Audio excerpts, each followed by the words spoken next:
waa asalaamaaleykum mbokk Sénégal ñoo ngi nuyu ñëpp di siyaar ñëpp fu waaye mën a nekk ñu ngi lay nuyu di leen ñaanal jàmm voilà donc di leen dalal ci seen deuxième épisode vidéo yi ñuy partager ak yéen chaque semaine di wax ne c'est toujours dans le cadre de la pensée locale pour une action globale mu nekk benn concept bu nga xam ne wax dëgg yàlla gëm nañ ko on a foi te gëm nañ ne war na mën a indil dara la jeunesse sénégalaise mais aussi la jeunesse africaine de surcroît donc di fàttali ne à chaque fois bu ngeen duggee pour vidéo yi ngeen bàyyil ñu commentaire yi dinañ ko soxla bu baax a baax pour mën a xool ban direction la ñuy jël par rapport aux vidéos à venir quoi maanaam les vidéos prochaines voilà donc di leen dalal toujours ci même thème bu ñu commencé woon la semaine passée muy yoon première partie bi tey dañuy jekkali la deuxième et dernière partie muy toujours ci une jeunesse en quête de repère donc di fàttali ne ñi ngi ko doon wax la fois passée ne bu ñu waxee une jeunesse en quête de repère cela ne veut pas dire que ni Sénégal amul référence wala Sénégal amul repère maanaam la question qu'on doit se poser laaj buy tegu kay mooy est-ce que ndaw ñi la jeunesse est-ce que ñoom ñoo ngi dem ci ñan la ñu war a dem pour def leen ay référence loolu c'est une question qu'on doit se poser parce que kuy xool nu mbir mi di demee tu dois naturellement te poser la question de savoir maanaam jeunesse bii di dox nii fan la jëm parce que dañuy wax am na baat buy wax ne wax ma yan genre ndaw nga yor ma wax la ban genre réew ngay dooni suba dis-moi quelle jeunesse tu as et je te dirai quelle nation tu seras demain wax boobu noonu da lu nga xam ne maanaam ñun ça devrait nous pousser à se poser des questions la jeunesse je veux dire qu'on se pose la question est-ce que ñun on est sur la bonne voie parce que quoi qu'on dise les responsabilités sont partagées mënuñu jël lépp teg ko ne non état bi moo waral lii wala mag ñi ñoo waral lii wala xale yi ñoo waral lii non les responsabilités sont partagées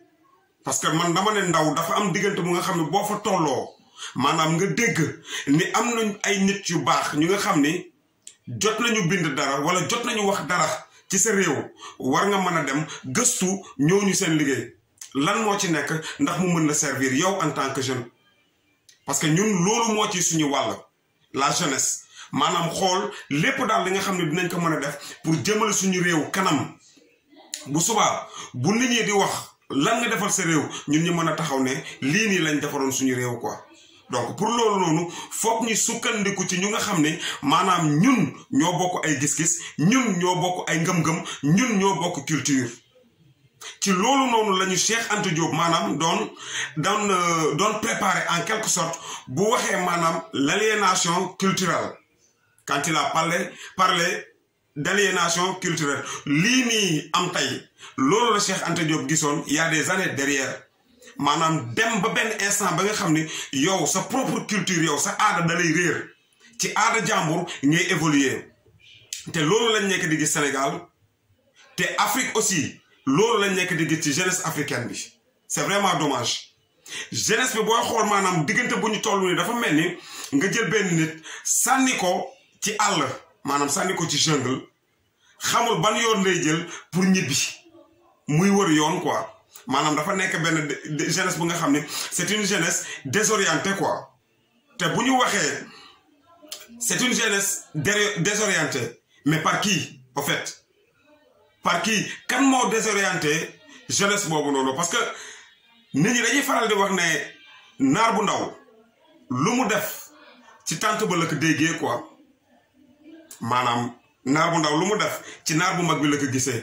mën nañu wax dans une certaine mesure que ni lu ñuy gis attitude yàlla ñuy gis ni ci jeunesse bi nii c'est à l'image de nos dirigeants maanaam ñu nga xam ne ñoo nekk ci kaw du ñu jiite bu ma nee dirigeant nag bëri na je parle des influenceurs je parle des gouvernants je parle même des ñu nga xam ne ñooñu ñooy wooyee seen bopp ay références ñu nga xam ne jeunes yi ñu ngi leen di suivre tey c'est très dangereux nga nekk benn influenceur wala nga nekk kenn ku nga xam ne ay nit ñi ngi bàyyi xel ci yow mënoo leen wax yoon bu baax bu ñuy jël parce que bu fekkee ay ndaw dañ lay bàyyi xel ay ndaw dañ lay copier bu ñu demee ba di jël ay attitude wala jël ay jikko yu nga xam ne maanaam loolu méngoowul ak ñoom seen ngëm-ngëm méngoowul ak seen culture war nga leen mën a wax ne lii du yoon bi yoon baa ngi nii. mais lan la ñuy constater tey Sénégal fii nii maanaam ñun dañoo bàyyi suñu culture quoi dañoo bàyyi suñu culture dem adopter culture jàmbur te loolu noonu pour gis ko dañuy jël rek ñaari fànn quoi maanaam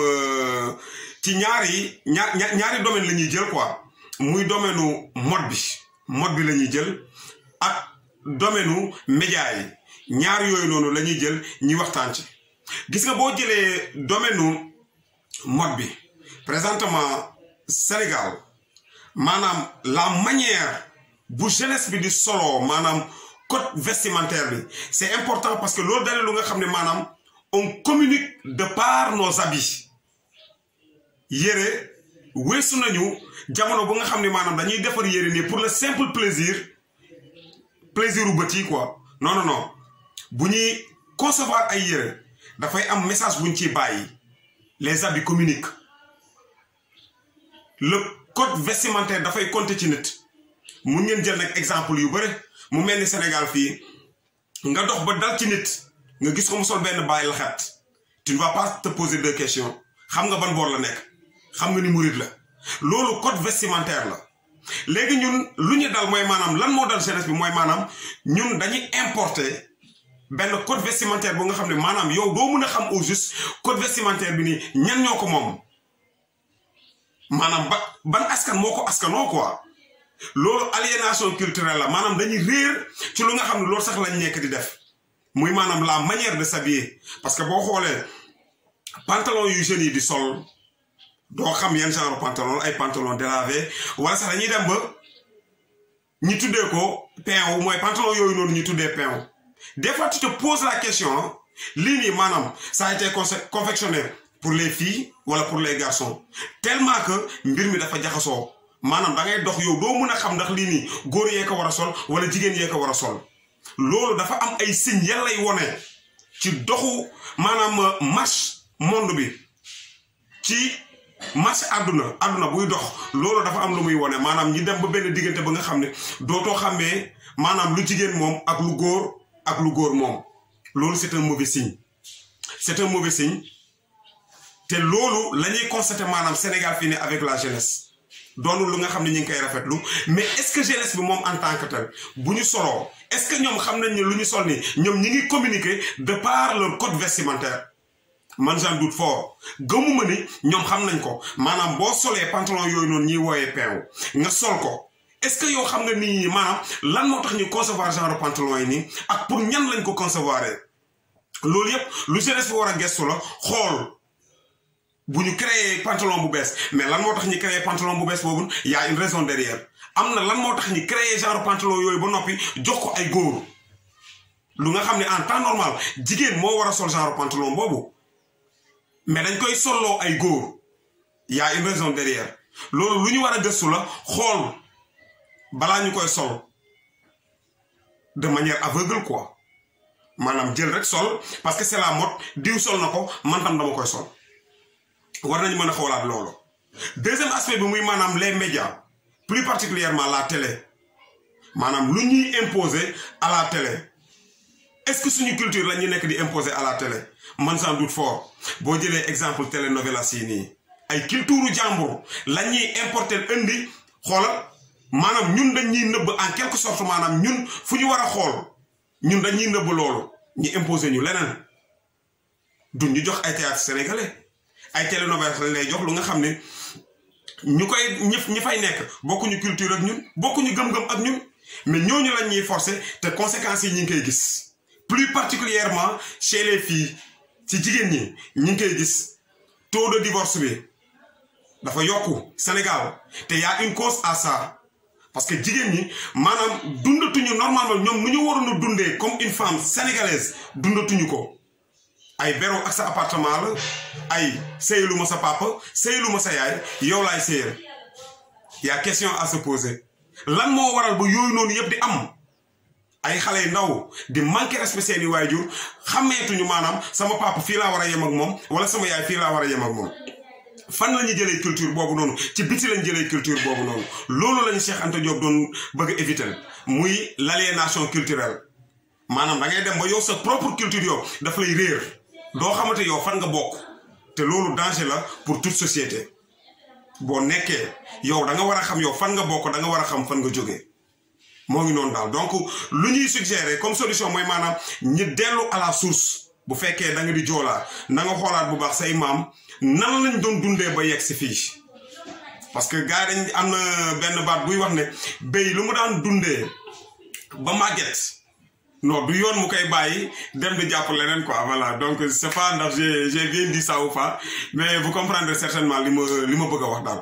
donc mu ngi noonu di leen gërëm une fois de plus di wax ne lii lañ leen indiloon tey voilà juste pour partager joxe suñu point de vue ci nu àdduna nekk di doxee ci nu Sénégal nekk di doxee voilà di leen gërëm di leen sant bu baax a baax a baax merci allez